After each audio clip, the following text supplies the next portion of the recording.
ত্রিপুরায় গ্রেপ্তার এক বাংলাদেশি সহ ভারতীয় দালাল। সোনামুড়ার কমলনগর থেকে পাকড়াও এক বাংলাদেশি ও এক ভারতীয় দালাল। সোনামুড়ায় নজরদারি চালানোর সময় সন্দেহ হওয়ায় গ্রেপ্তার করা হয়েছে বলেই পুলিশ সূত্রে খবর।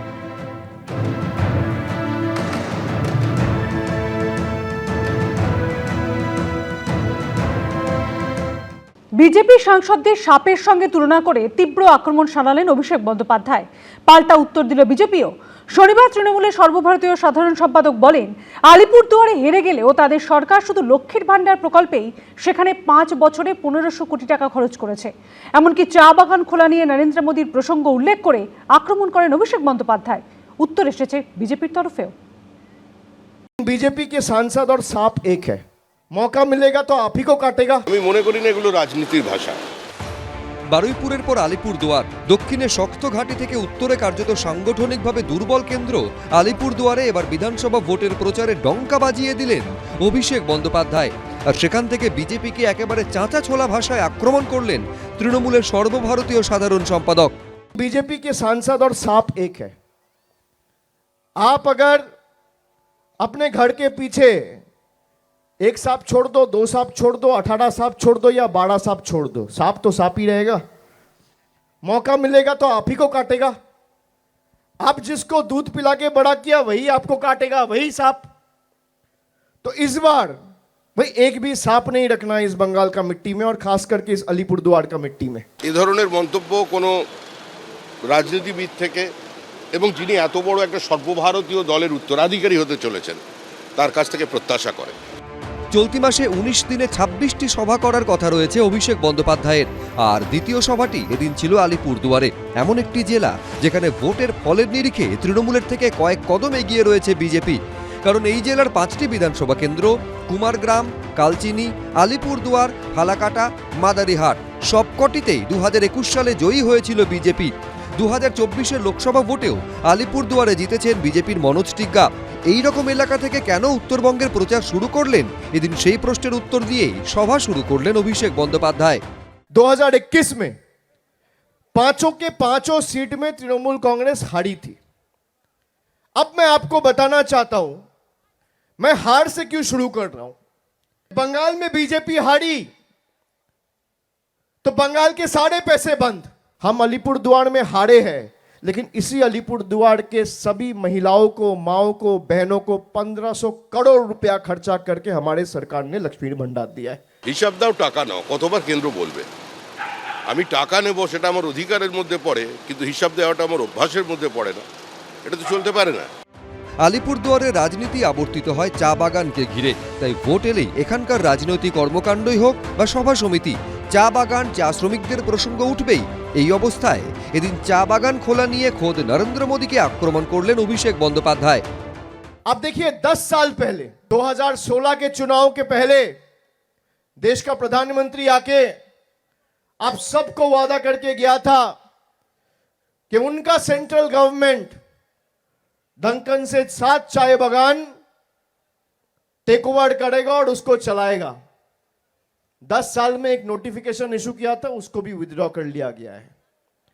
जिस पार्टी का प्रधानमंत्री का बात का कोई महत्व नहीं है, उस पार्टी कभी आपको कोई भी राहत दे सकता है क्या?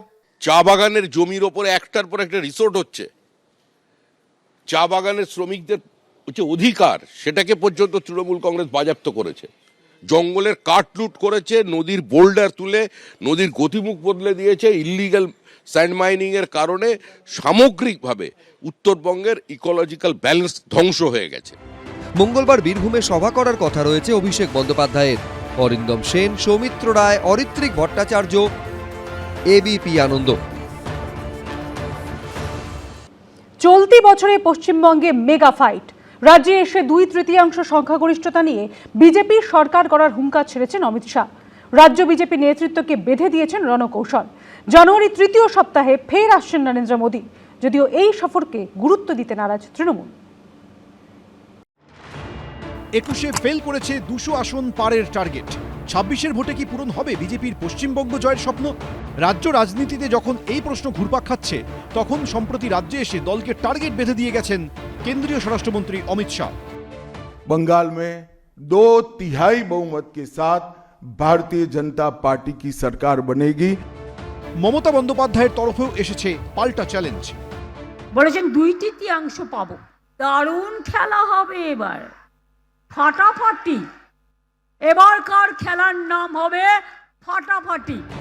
2021 বিধানসভা নির্বাচনের আগে নরেন্দ্র মোদী অমিত শাহর স্লোগান ছিল আব কি বার 200 পার, কিংবা 2024-এ 42টি লোকসভা আসনের মধ্যে 30টিতে জেতার ডাক সাফল্যের মুখ দেখেনি। 21 বিধানসভা ভোটে 200 আসনের টার্গেট নিলেও বিজেপি পায় 77টি আসন।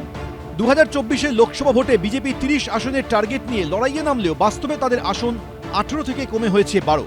তবে 2024 সালের লোকসভা ভোটের বিধানসভা ভিত্তিক ফল অনুযায়ী তারা এগিয়ে ছিল 90টি আসনে। তবে নভেম্বরে বিহারে এনডিএর জয়ের দিনেই নরেন্দ্র মোদী বুঝিয়ে দিয়েছেন এবার তার টার্গেট পশ্চিমবঙ্গ। আর ডিসেম্বরে রাজ্যে এসে পরিবর্তনের হুঙ্কার ছাড়েন তার ডান হাত অমিত শাহ। मूल समेत तृणमूल कांग्रेस की सरकार को हम उखाड़ कर फेंक देंगे। জিতবে না কচু হবে, জিতবে না ঘেঁচু হবে। 26-এর ভোটের আগে রাজ্যে চলছে এসআইআর প্রক্রিয়া।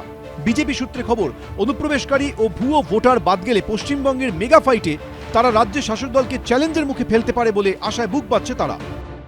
इन्होंने मां माटी मानुष का नारा दिया था। माटी घुसपैठिए और माफिया कब्जा कर कर रखे हैं। कितने लोग बांग्लादेशी हैं और कितने लोग रोहिंग्या हैं, जरा इसकी सूची आप सार्वजनिक करें। এই চ্যালেঞ্জ পাল্টা চ্যালেঞ্জের মুখে এলাকায় এলাকায় পথসভা ও মিটিং করে তৃণমূলের দুর্নীতি ও অপশাসনের বিরুদ্ধে জোরদার প্রচারের লক্ষ্য নিয়ে মাঠে নামছে রাজ্য বিজেপির প্রথম সারির নেতারা। এমনটাই খবর বিজেপি সূত্রে। অমিত শাহজি আমাদের টার্গেট বেঁধে দিয়ে গেছেন। অমিত শাহজি একটা সুন্দর করে একটা ছন্দে চলার জন্য শুরুয়াত করে দিয়ে গেছেন এবং সেটারই আমাদের চলবে। এবং দিলীপ দা বলুন, শ্রমিক দা বলুন, শুভেন্দু দা বলুন, সুকান্ত দা, সবাই আমরা একসাথে মিলে আমরা আগামী দিনে লড়াই করব। অমিত শাহ আসবেন, অমিত শাহ যাবেন। 2021 সালেও অমিত শাহ এসছিলেন, অমিত শাহ গেছেন। ওনার নেতা নরেন্দ্র মোদী এসছিলেন, নরেন্দ্র মোদী গেছেন। বাংলার মাটি শক্ত ঘাঁটি, সেখানে বাংলার মানুষ কিন্তু আগামী দিনে সিদ্ধান্ত নেবে এবং মানুষের আশীর্বাদ মমতা বন্দ্যোপাধ্যায় এবং অভিষেক বন্দ্যোপাধ্যায় এর নেতৃত্বে তৃণমূল কংগ্রেসের উপরে আসবে এবং তারাই ক্ষমতায় আসতে চলেছে। অর্থাৎ আমরা চতুর্থবারের জন্য ক্ষমতায় এসে সরকার করতে চলেছি। চলতি মাসে ফের পশ্চিমবঙ্গে আসার কথা প্রধানমন্ত্রীর। বিজেপি সূত্রে খবর, আগামী 17 জানুয়ারি মালদা এবং 18 জানুয়ারি হাওড়ায় সভা করার কথা রয়েছে নরেন্দ্র মোদীর। এবিপি আনন্দ। এবিপি আনন্দ, এগিয়ে থাকে, এগিয়ে রাখে।